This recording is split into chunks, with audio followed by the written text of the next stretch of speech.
Mommispace, a place where you can remember who you are in the midst of it all.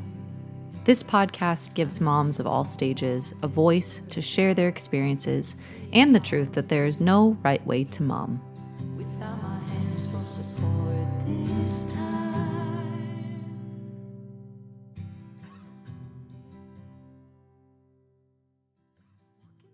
Welcome back to Mommispace. This is Bree, and today I am here with Sloan Dalley. Sloan, welcome to the show. Hey, thanks for having me. Absolutely. I found Sloan on Instagram and was inspired by the fact that she is a mama, but she's also a singer, songwriter, performer, and wanted to hear your story. So why don't we start off? Tell us a little bit about yourself, where you're located, a little bit about family life, and then we can kind of dive into your motherhood story. Awesome. Yeah, well, right now we live in Pomona, California. My husband, Josh, is finishing up optometry school. He'll actually be graduated in less than 2 months, and we are so excited. Oh, that's amazing. I know the whole time I've known him throughout our dating life and our married life, he's been a student. So wow. This is like totally new, uncharted territory. We are so excited. So we're almost ready to put the school chapter behind us, which is super exciting. Wow. And yeah, like you said, I'm a musician, singer-songwriter, also a studio engineer. So I'm kind of the person that's recording the session and, behind the computer. That's me. Yeah, which is really fun. We've been married for almost 7 years, and we have 2 4-year-olds. And they're actually, one of them is our biological son. His name is Decker. And the other one, his name is Maddox, and he's actually our foster son. So we are just living the dream. That's so awesome. Beautiful. Okay, so I love to start out asking what is the story of your journey into motherhood? Obviously, your story is unique in that you're fostering, and which is so fun. I just did a whole season on foster care and adoption, and I'm awesome. loving finding more mamas who are in that space and kind of walking it out daily. So why don't you go ahead and tell us what that story looks like for you? Were you guys trying to have kids? Did you want kids even? Just go for it. Yeah, so I got pregnant with Decker about 2 years into our marriage, and we were still really young. I was 20 when I got pregnant, and my husband was 22. So we were still 21. I was 21. Wow. That makes it sound a little better, I guess. I don't know. So I was still really young. And I just did not have a good pregnancy. I still suffer from a few complications from his pregnancy. It was not a fun time. Wow. But we got pregnant with him really quickly. And so after Decker came along about 6 months later, we were like, okay, let's have another one. We were like super ready, super on board to have another one. And it just wasn't happening. We ended up trying for about a year and a half. But all the time in the back of my mind, I'm like, okay, well, if we do get pregnant, I'm going to have all those complications. I'm still having problems. And so adoption was always in my mind. All 3 of my siblings are adopted. I'm actually the only biological. Wow. Yeah. Amazing. It is amazing. And so it's always been something that I've wanted to do. My husband wasn't super on the same page at the beginning. He just, didn't have any experience with it. So he was a lot more standoffish about it. Sure. So we kept trying to have another baby, but we also started the process of adopting, fostering to adopt. And it took us a year and a half, 2 years to go through the whole process. That's another topic for another podcast. Don't get me started on that. Yeah. But after about 2 years, they called us one day and just said, hey, we have a 4-year-old. Well, he was 3 at that time. They said, hey, we have a 3-year-old boy. Do you want him? That's literally the phone call. Wow. And I said, sure. They didn't even tell me his name. They didn't tell me, sometimes you get placements that will only be in your house for a weekend, or sometimes it's long term. They had no idea. They just said, we have a 3-year-old boy. Do you want him? And I was like, sure. Wow. So yeah, then I just went and picked him up, and he's been with us ever since. It's been about 10 months he's been with us. Wow. And hopefully we will be able to adopt him. So we're really hoping, because we just love this little kid. He fits into our family so perfectly. Oh my gosh, that's amazing. So your biological son and your foster son are around the same age then? Yes, they're 5 months apart. Oh my gosh, that's so cool. Yes. And I always dreamed of having twins. Really? And yeah, and so now I'm kind of living out my fantasy of having twins, but I didn't have to carry them. So it's like that's the best of both worlds. That's amazing. Wow. I would love to hear, what are some of your passions in life? I mean, some of them are quite obvious, but what's the kind of thing that like brings you life and joy? And have you found being a mom fuels your passions rather than taking from them? Yeah, so like I said, I mean, music's always been one of my passions, and I feel like most of the time, I mean, it kind of depends on the day, most of the time, motherhood has just done nothing but fuel, those passions, and really inspired me to work and to, just show my kids, just give them a good example, someone they can look to. Another thing too is being a studio engineer. I work a lot in Los Angeles and surrounding areas, and there's like 3% of the studio engineers are women. Yeah, that's right. It's a very male dominated field, so it's really cool. I would love to have them, look up to me and be like, oh my gosh, like our mom was one of the first, not one of the first, but one of the only. So yeah, I definitely feel like it's given me a push to work harder, so that I can accomplish more things and just set a good example for my kids. Yeah. Okay, wow, amazing. So what are some things then that you do, like with it sounds like you're commuting, and and are you working full time at this moment? No, it's part-time. It's I'm kind of just scattered all over the place throughout LA at different studios, but I kind of get to make my own schedule, which is really nice. Wow. So it is I'm really blessed to be where I'm at. Wow. Because I still feel like I can devote time to my kids, but then I also get time away from my kids, which is very, very important for moms, I think. Yes. Agreed. So yeah, it's great. Okay, so how do you stay inspired then and manage it with managing your time? How do you do it? Well, sometimes they're better than the others, of course. There's one book that I just love. It's called The 12-Week Year. I don't know if you've ever heard of it. Yeah. But basically it divides up your year into periods. So instead of saying like at the beginning of January, like with our resolutions, instead of saying, okay, this is my resolution for the year, it says, okay, here are my goals for the next 12 weeks. And I'm going to break it down. So like at the beginning of this year, I did my 12-week year, and I have, weekly goals that I need to accomplish. I have daily goals, I have monthly goals, and then big goals at the end of those, at the end of the 12 weeks, which makes it a lot less intimidating to get things accomplished, because it's not like, oh my gosh, I have to work on this for the next year. It's like, okay, by next Wednesday, I've got to have this done. Yeah. And, so every night, and I try to do this on Sunday, but sometimes it's more of a daily thing, but I like to make my schedule for the next day and say like, okay, I've got to get these 4 things accomplished. And once I do, like, I'm off the clock, and we're going to go to the park, or our favorite thing is to go to Disneyland. Yes.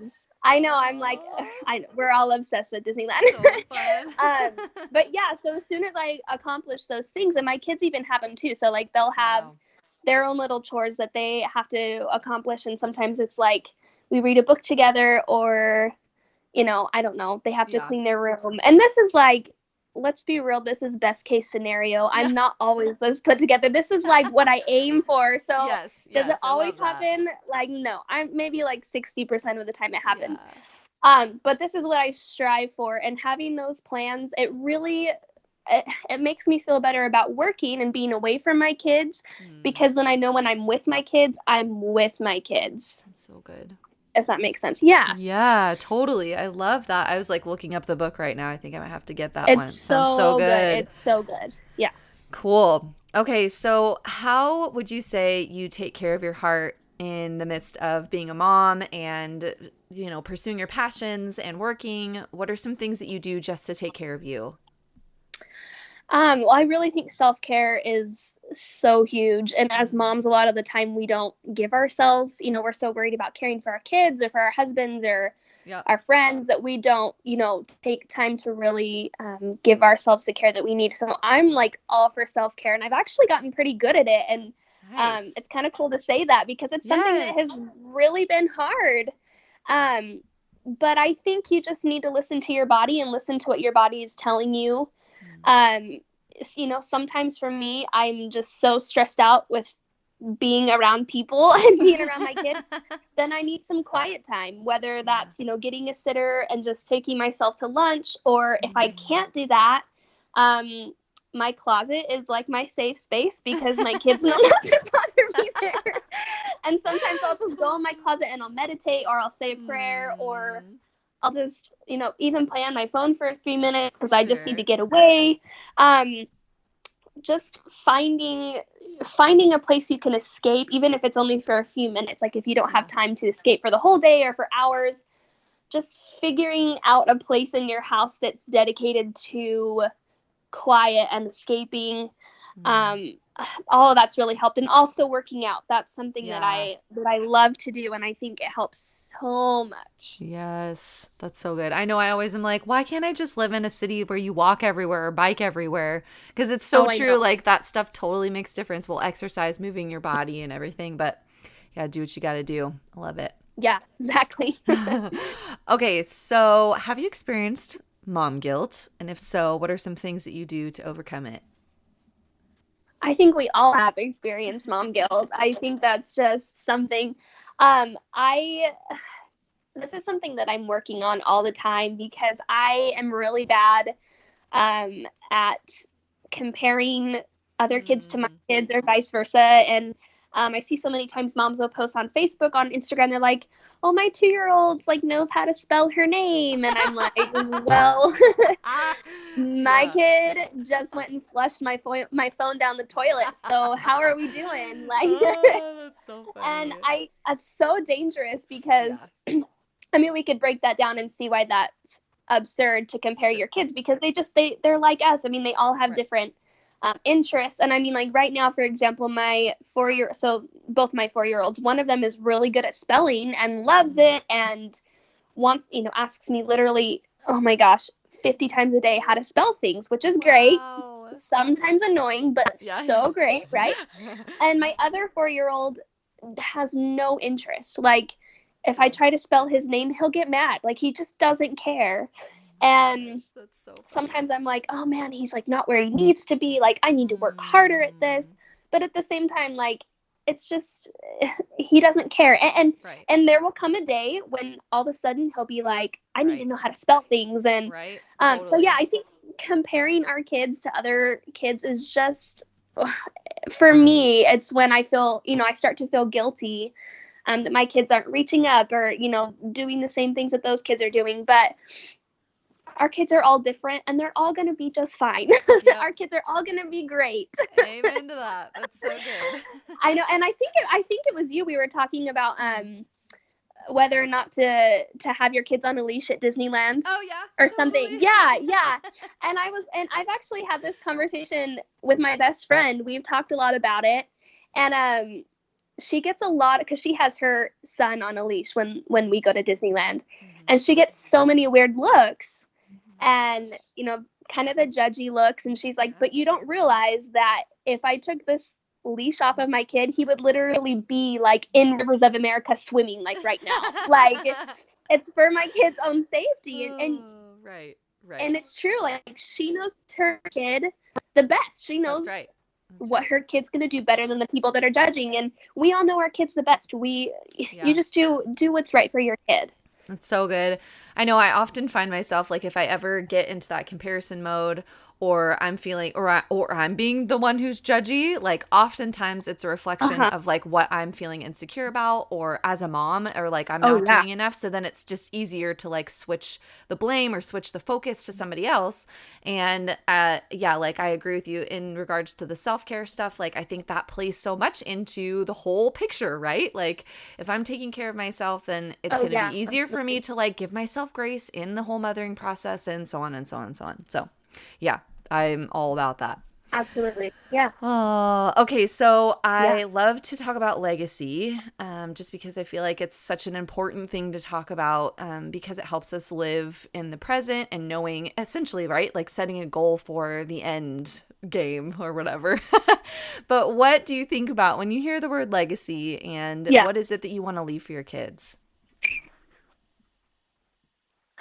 I've been thinking a lot about this question because I think the first thing that comes to like everyone's mind is like, I want them to have a comfortable life, and I think we kind of talk about like material Hmm. things almost. Maybe not. Yeah, Maybe yeah. that's just me. No, um, no, totally. but most of all, just watching my kids and yeah, just watching my kids and with my kids. The only thing I want for them, I just want them to be happy Mm, and and know know how to be happy, if that kind of makes sense. yeah. Um, because they're gonna go through some pretty rough times in their lives. I mean, we all have. And when those trials come, I just want them to be happy. It's Yeah. really simple, but that's just all I want for my kids. I want them to go through life happy. And you know, the trials are going to come, and there's no way I can shield any of those as much as I want to. Right. Um, but yeah, I want to be a good example for them, and that's something that I'm working on all the time. Is I want to be a good example, to show them that, like, you know, you can be happy no matter what your circumstances, and Yeah. just how to have a really good positive outlook on life. I think that's really important. Yeah, that's huge. I love that. So good. Okay, cool. So I like to wrap it up with some fun questions. So the Okay. first would be, do you have a favorite product for yourself or for your kiddos that you're loving right now? You know what? The only thing that came to my mind, um, besides chicken nuggets, because like they're my savior for lunchtime. No, I I'm just love it. kidding. I'm just kidding. I think I'm that's just kidding. awesome. But is I did I did mention the 12-week year book, Yes. that I like swear by. And then another book came to my mind, and it's the Baby Wise series. They have like Yes. the Baby Wise, the Toddler Wise, Child Wise.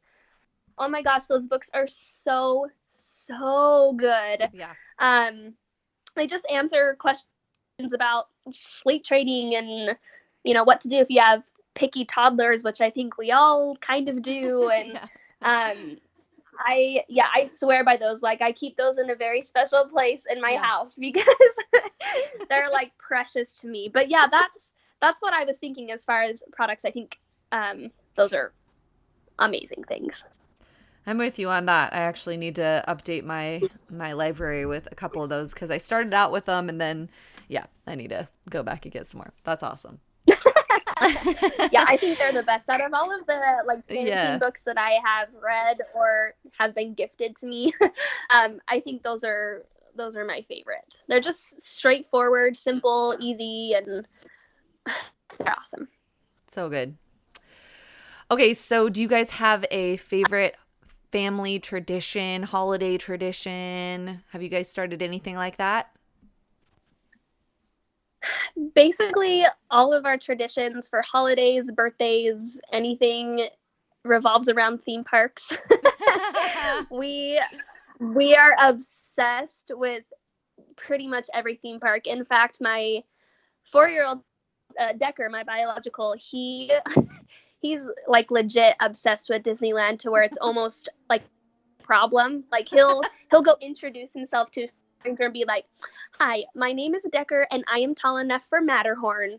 Oh my And gosh, that's amazing. it's so fun. It's so funny. And so that's something that and we're blessed to live, in Southern California, be close to all of the theme parks.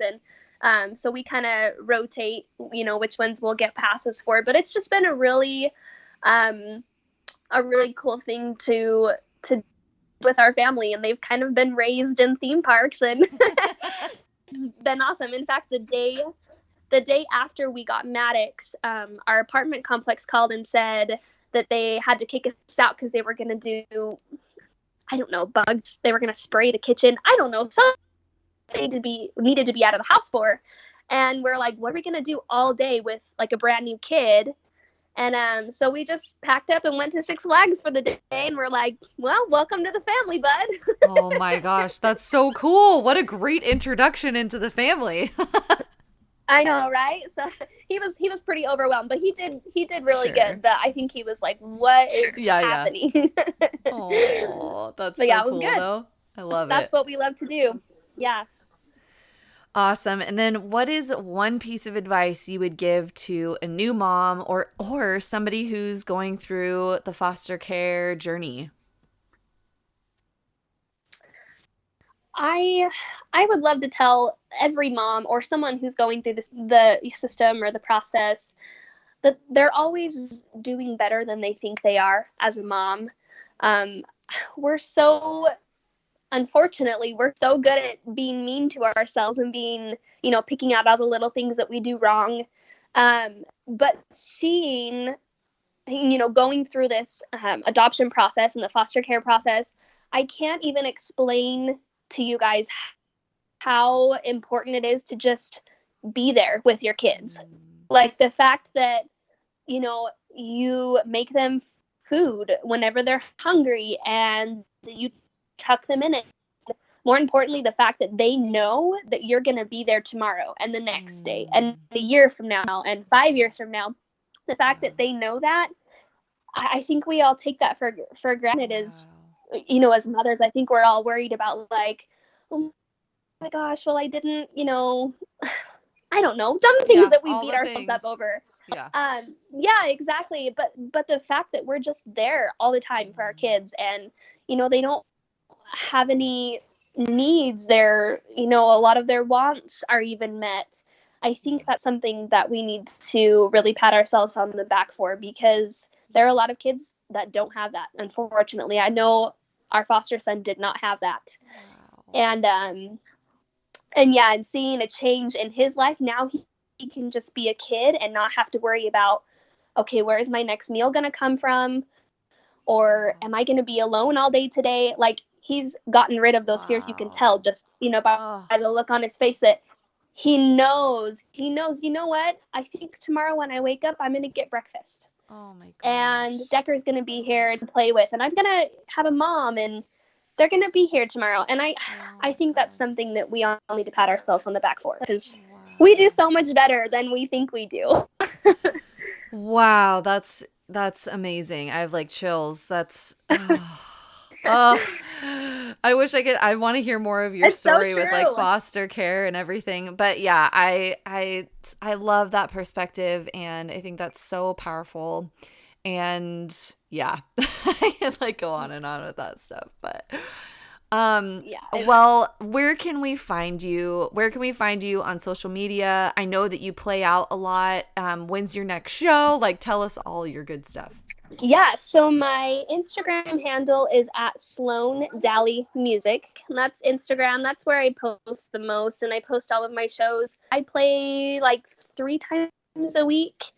And sometimes I'll be, in the high desert or in Riverside or LA or Hermosa Beach. I'm kind of just all over the place. So yeah, so you can just go follow me there and find out where I'm playing. That's amazing. Awesome. Thank you. All right, cool. Well, Sloan, thank you so much for doing this with me today, taking the time out of your day to it was my chat pleasure. With me. Yes, so fun. And I'll add all the links so people can go check you out and go see you play. She has a beautiful voice, you guys. Awesome. You got to check her out. Yes. Aw, thank you. Thank you so much for listening. I hope you enjoyed today's interview. Please share this with a friend if it impacted you in any way, and leave a review on iTunes so other mamas can hear the truth, that they are enough and they are doing their very best. Be sure to catch up on what's happening in the Mommispace community every day on Instagram at Mommispace. And you can email me at mommispace@gmail.com for questions or interview recommendations. All my love to you, Mama. You're amazing. See you next week.